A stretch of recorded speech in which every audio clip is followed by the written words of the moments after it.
Aerospace engineering के बाद वही उसको ऐसे समझ में आया कि ये आधा अधूरा ही है, कि इससे तुमको क्या मिलेगा। मतलब ठीक है, पैसे तो मिल जाएंगे, बट वो क्या तुम वो वाली चीज़ पूरी लाइफ भर कर सकते हो क्या सेम।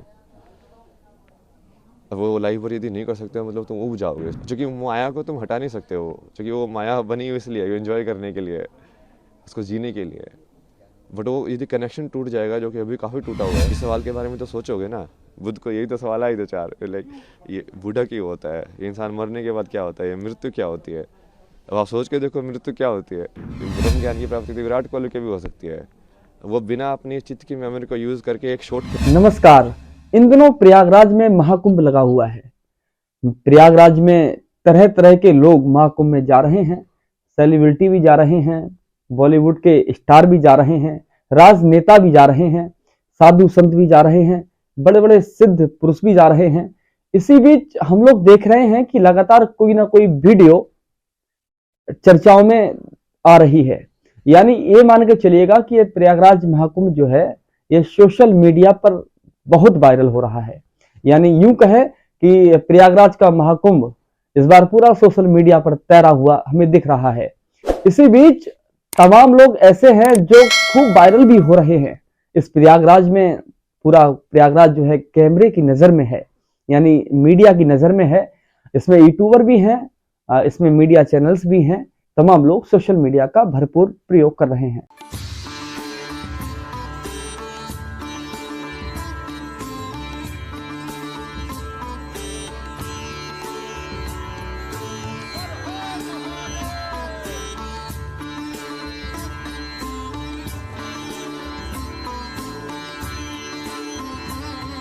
जीवन में मरना भला, जो मर जाने कोय, मरना पहले जो मरे, अजर अमर सो होए।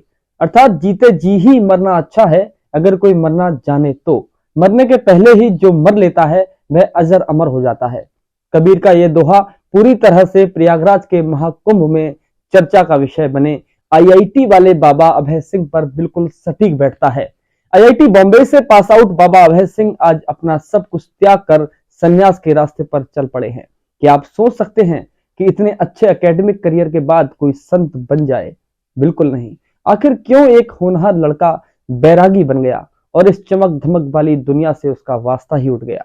जहां उनकी उम्र वाले लोग बड़ी बड़ी कंपनियों में जॉब करने का सपना देखते हैं, अपना घर परिवार बसाने की बातें करते हैं, वही एक निराला सा लड़का अपने घर परिवार को छोड़कर एक ऐसे रास्ते पर कैसे चल पड़ता है जहां ना कोई ग्लैमर है, ना किसी से कोई उम्मीद, ना ही कुछ पाने की चाहत। इन्हीं सवालों का जवाब जानने के लिए तमाम आपने ऐसी वीडियोस देखी होंगी जिसमें अभय सिंह मीडिया से बात करते हुए अपनी बात बता रहे हैं। मरा जी, आप कहाँ से आए हैं, क्यों यहाँ आए, पहले क्या करते थे, अब क्या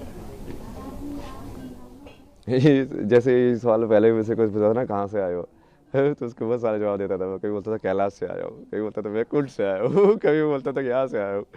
बट फिर मुझे समझ में आया कि ये जो आप जो पूछ रहे हो उसके हिसाब से तो ये पूछ रहे हैं कि अभी इस शरीर का जन्म कहाँ से हुआ है। तो हाँ, उसका वो तो हरियाणा में जन्म है मेरा, हरियाणा में झज्जर जो ज़िला है। तो स्कूलिंग वगैरह वहाँ से हुई, फिर उसके बाद पढ़ाई के लिए जैसे जेई वगैरह एग्ज़ाम की तैयारी की। तो तैयारी करने के बाद फिर मुंबई गए, आईआईटी मुंबई, एरोस्पेस इंजीनियरिंग के बाद वही उसको ऐसे समझ में आया कि ये आधा अधूरा ही है, कि इससे तुमको क्या मिलेगा। मतलब ठीक है, पैसे तो मिल जाएंगे, बट वो क्या तुम वो वाली चीज़ पूरी लाइफ भर कर सकते हो क्या सेम। अब वो लाइफ भर यदि नहीं कर सकते हो मतलब तुम उब जाओगे उस चीज़ से।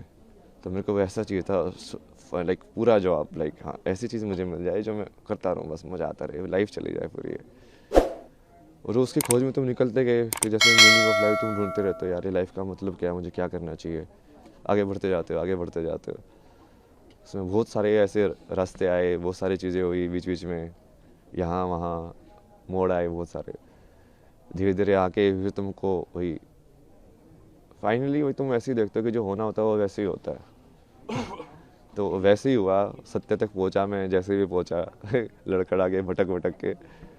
फिर उसके बाद अभी तो जैसे फिर उसको समझ में आया कि अभी जो भारत का जितना भी ये वैदिक जो ज्ञान बोलते हैं या पुराना जो संस्कृति ज्ञान बोलते हैं, वो सारा का सारा उसी के ऊपर डिपेंडेंट है। मतलब मतलब अपने जितने भी हैं ये नाट्य शास्त्र या जो भी बनाए गए हैं वो सब आध्यात्म को केंद्र बिंदु लेके बनाए गए हैं।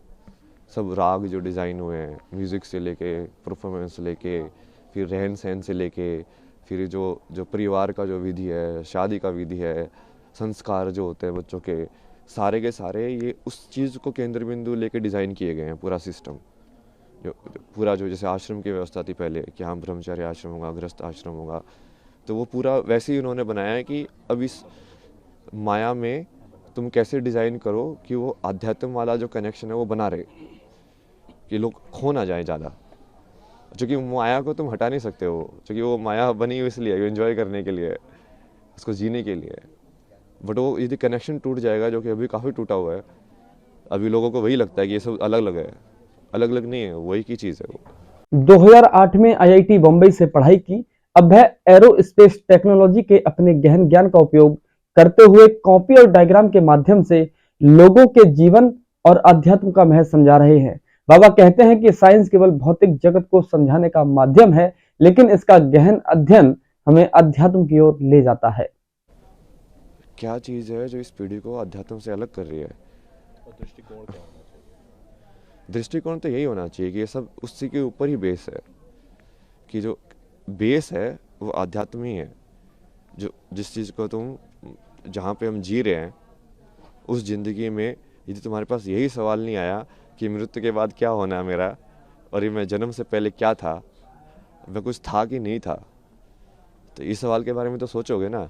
बुद्ध को यही तो सवाल आए दो चार, लाइक ये बूढ़ा क्यों होता है, ये इंसान मरने के बाद क्या होता है, ये मृत्यु क्या होती है। अब आप सोच के देखो मृत्यु क्या होती है। अब आप सोचोगे, चिंतन करोगे, आपको समझ में आएगा यार इसका जवाब कहाँ मिलेगा। फिर आप ढूंढोगे कि अच्छा तू दे सकता है इसका जवाब, तू दे सकता है इसका जवाब। मान लो सेटिस्फाई हुआ, आपको समझ में आया कि हाँ ये जवाब है, नहीं तो जो आप उसकी जो पद्धति है उसको फॉलो करोगे कि हाँ अच्छा इसको ऐसे जवाब इसका पाया जा सकता है। तो उसके वही बहुत सारे तरीके हैं, बट वो हर चीज़ वही से रिलेटेड है। आप सेम चीज़ लाइक क्रिया योगा में मैंने लोगों का एग्जांपल भी दिया ना कि ब्रह्म ज्ञान की प्राप्ति तो विराट कोहली के भी हो सकती है। वो बिना अपनी चित्त की मेमोरी को यूज़ करके एक शॉट खेल के दिखा दे, सिर्फ उस मोमेंट में रह के, कि उस टाइम पे उसको मसल मेमोरी यूज़ नहीं कर रहा है वो, कि हाँ ऐसे बोला कि तो मुझे ऐसे शॉट खेलना है। क्योंकि जनरली मसल मेमोरी यूज़ करते हैं, रिफ्लेक्स में होता है सब कुछ। बिना रिफ्लेक्स यूज़ किए उस प्रेजेंट मेमोरी में रह के यदि वो मोमेंट कर सकता है तो वो क्रिया योगी बन जाएगा। ऐसे डांसर लोग भी कर सकते हैं कि यदि उस पूरी मोमेंट को वो एम्बॉडी करे, पूरा चेतना के अंदर आए कि हाँ मेरा हाथ ऐसे घूम रहा है, पूरा देखेंगे हाँ वो क्रिया हो कैसे रही है, तो वो भी क्रिया योगी बन सकते हैं। तो ये कोई ऐसा नहीं है ना कि वो असली ज़िंदगी से सेपरेट है, ये एक ही चीज़ है। वो बस आप कितनी डेप्थ में उसको देखना चाहते हो उसके ऊपर है। अभी हम पूरा सुपरफिशियल उसमें देख रहे हैं, और इसके भी बहुत सारे कारण हैं। मतलब ये पश्चिमी सभ्यता का असर है। अब ये सुबह जैसे वो फ्रांस में एक थी, उनसे बात हो रही थी, वो यही बता रहे थे कि वहाँ पे तो लोग बहुत क्लोज्ड है, मतलब, और वहाँ पे लोगों को इन सब चीज़ों में इंटरेस्ट नहीं होता है। लाइक सब इंडिविजुअलिटी में और लाइक मटेरियलिज्म को और के चक्कर में पड़े रहते हैं, जो थोड़ा बहुत असर हमारे ऊपर भी हो गया है। क्योंकि वो अब हम हमारे पर वो राज करके गए थे, हमारे अंदर इन्फीरियरिटी कॉम्प्लेक्स आ गया कि इनके अंदर कुछ तो बढ़िया होगा जिसकी वजह से ये हमसे पावरफुल बन पाए। तो हम फिर वो चीज़ को उसके पीछे पड़े हुए कि इनके पास जो था हम भी वही चीज़ सीखें ताकि वो चीज़ रिपीट ना हो। लेकिन वो सही अप्रोच नहीं है, क्योंकि उनकी हालत देखो ना, यूएसए के अंदर 50% लोग मेंटल हेल्थ प्रॉब्लम्स में हैं। अब क्या हो, ऐसा बनना चाहते हो आप, ऐसा बनाना चाहते हो देश को? और अभी विदेशी जो होते हैं वो आध्यात्म की ओर आ रहे हैं, लेकिन जो हमारे लोग हैं वो कहीं ना कहीं विदेशी परंपरा को अपना रहे हैं, ऐसा क्यों? ये यही है ना, उसकी वजह से हो ये। अब जैसे आपके ऊपर मान लो कोई आपसे ज़्यादा ताकतवर है, तो आप सोचोगे यार इसके पास ऐसी कौन सी शक्ति है कि इसको ज़्यादा ताकतवर बना रही है मेरे से, तो आपका भी रुझान उसी की साइड होगा। तो आप सोचोगे यार ये लोग साइंस पढ़ के, ये एटम बम बना के, हथियार बना के ये दुनिया पे राज कर सकते हैं, तो मैं इससे बड़ा हथियार बनाऊं तो सब उसी रेस में पड़ जाते हैं फिर वो, और उस रेस का तो कोई अंत ही नहीं है भाई। अभय सिंह ने अपने जीवन में हुए बदलाव के पीछे का कारण सबसे अहम बताया अपने घर में माता पिता के कलेश को। यानी अभय सिंह कहते हैं कि जब यह सब कुछ घर में हो रहा होता है तो एक बच्चा यह समझ ही नहीं पाता है कि यह चल क्या रहा है। उस समय आप असहाय होते हैं, उस समय आपको यह पता नहीं होता कि इस स्थिति में आपको कैसे रिएक्ट करना है, क्योंकि ना तो आपकी समझ उस समय इतनी विकसित होती है, ना ही आपके पास उस समय कोई और सहारा होता है। IITian बाबा अभय सिंह हरियाणा के झज्जर के रहने वाले हैं। उनके पिता कर्ण सिंह पेशे से एडवोकेट है। झज्जर बार एसोसिएशन के प्रधान भी रह चुके हैं। अभय ने IIT बॉम्बे से एरोस्पेस इंजीनियरिंग की पढ़ाई की है। इसके बाद कनाडा जाकर एरोप्लेन बनाने वाली कंपनी में काम किया। इसके बाद अचानक वह देश लौटे और कुछ समय बाद घर से गायब हो गए। महाकुंभ से जब उनकी वीडियो वायरल हुई तो परिवार को पता चला। हालांकि अब वे इस बारे में ज्यादा बात करना नहीं चाहते हैं। हम आपको बताते हैं कि कौन हैं अभय सिंह। इंजीनियरिंग बाबा के नाम से इंटरनेट पर वायरल हो रहे अभय सिंह का दावा है कि वे भारतीय प्रौद्योगिकी संस्थान बॉम्बे यानी IITV के पूर्व छात्र हैं। उन्होंने वहां से एरोस्पेस इंजीनियरिंग में बीटेक किया है। अभय सिंह मूल रूप से हरियाणा से आते हैं। उन्होंने अपने अनोखे अंदाज से महाकुंभ में लोगों का ध्यान अपनी ओर खींचा है। जून अखाड़े से जुड़े अभय सिंह चित्र और आरेखों की मदद से जटिल आध्यात्मिक अवधारणाओं को सरल तरीके से श्रद्धालुओं को समझाते हैं। बाबा अभय सिंह ने IIT से भक्ति की राह पर आने के अपने सफर के बारे में बात की। उन्होंने बताया कि उनका जन्म हरियाणा के झज्जर में हुआ था। उन्होंने अपनी स्कूली शिक्षा वहीं से की। उसके बाद वे JEE की तैयारी करने लगे। इसके बाद वे एरोस्पेस इंजीनियरिंग के लिए मुंबई IIT गए, जहां उनके जीवन में अलग अलग मोड़ लिए। उन्होंने बताया कि IIT से जब वे एरोस्पेस इंजीनियरिंग कर रहे थे तब उन्हें लगा कि यही सब कुछ है। बाद में जब मैं अध्यात्म की ओर अग्रसर हुआ, अब मुझे लगता है कि असली साइंस तो यही है। आपको हमारी ये वीडियो कैसी लगी कमेंट में जरूर बताइए।